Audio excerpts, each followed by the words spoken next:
Terça-feira, 18 de fevereiro. Meu querido irmão, minha querida irmã, estamos entrando na sua vida e muito gostaríamos de entrar no seu coração para aí semear a palavra de Deus, que é sempre a grande orientação para a nossa vida.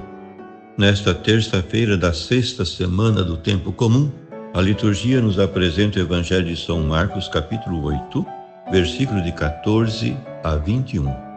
Naquele tempo, os discípulos tinham se esquecido de levar pães.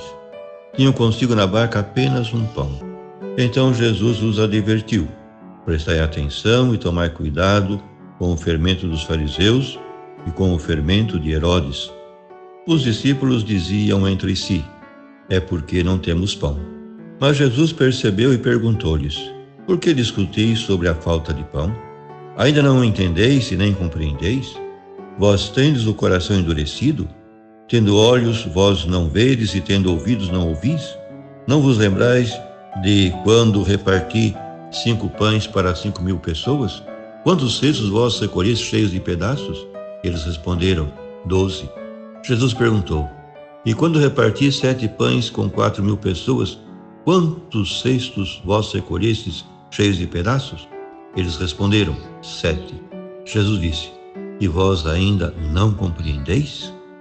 Meu querido irmão, minha querida irmã, na passagem evangélica de hoje, combina-se um aviso de Jesus com uma forte repreensão aos seus discípulos por não terem compreendido a precedente multiplicação dos pães. A ocasião proporcionou-se pelo fato de os discípulos se terem esquecido de levar pão quando embarcaram. Marcos, ao dizer que não tinham mais do que um pão no barco, parece querer centrar a atenção em Jesus, o pão da vida. Por associação de ideias, Cristo passa do pão para o fermento, tendo cuidado com o fermento dos fariseus e de Herodes. Em lugar paralelo de Mateus, se diz dos fariseus e saduceus. Como os discípulos eram bastante rudes, pensavam que se referia ao esquecimento do pão, e que fez nascer neles a preocupação óbvia de não terem o que comer. Esquecidos e, além disso, fechados. Não podia solucionar o seu problema quem acabava de alimentar 4.000 pessoas somente com 7 pães? Daí a merecida repreensão de Jesus: ainda não entendeis, nem compreendeis? O milagre dos pães tinha como objetivo alentar a sua fé em Jesus como o Messias de Deus, pois ao revelar-lhes o segredo do reino messiânico, descobria-lhes a personalidade de quem o tornava presente. Mas as suas mentes estavam embotadas e os seus olhos cegos, como os dos fariseus, embora por razões diferentes. Os apóstolos por falta de visão atenta e os fariseus por má vontade.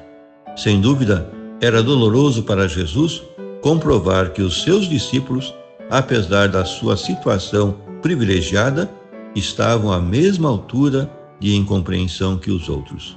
A questão mais difícil do texto evangélico de hoje é determinar o que quer dizer Jesus com o fermento dos fariseus e de Herodes. Noutras passagens dos evangelhos, interpreta-se tal fermento como a sua hipocrisia e como a doutrina dos fariseus e saduceus. Ambas as interpretações partem do ponto de vista judeu, que considerava o fermento como princípio simbólico de corrupção. Por isso, a Páscoa israelita devia celebrar-se com pães ázimos, sem fermento. Do mesmo modo, a Páscoa cristã, que celebra Cristo morto e ressuscitado como fermento do homem novo. São Paulo escrevia aos fiéis de Corinto, na Grécia: purificai-vos do fermento velho, para serdes massa nova, já que sois pães ázimos, porque foi imolada a nossa vítima pascal, Cristo. Assim, pois, celebremos a Páscoa não com o fermento velho, fermento de corrupção e maldade, mas com os pães ázimos da sinceridade e da verdade. Marcos já anotou a aliança de fariseus e herodianos para eliminar Jesus. Ao falar agora do fermento dos fariseus e de Herodes, conjuntamente, dado que Herodes não era mestre de doutrina, obriga-nos a interpretar o fermento no sentido de um poder corruptor comum a ambos e capaz de contagiar também os discípulos. Só pode tratar-se de sua visão nacionalista e política do Messias esperado, visão que também não era estranha aos discípulos e que, na presente ocasião, os impede de reconhecer o verdadeiro caráter da messianidade de Jesus. Por fim, rezemos. Obrigado, Pai, porque em Cristo nos revelaste que a fraqueza da cruz é a tua força salvadora. Guarda-nos, Senhor, do fermento da incredulidade e de nos envergonharmos do Evangelho de Jesus. Livra-nos da nossa estupidez e embotamento. Abre, Senhor, os nossos olhos, mente e coração para captar o teu carinho e responder-te como tu mereces. Queremos varrer o fermento velho e ser massa nova, pães ázimos com que celebrar a Páscoa de Cristo com os irmãos, com os homens e mulheres novos, nascidos do teu Espírito e da tua palavra. Amém. E a você, meu querido irmão, minha querida irmã, que me acompanhou neste encontro com a palavra de Deus, desça sobre ti a bênção de Deus Todo-Poderoso, Pai e Filho e Espírito Santo. Amém.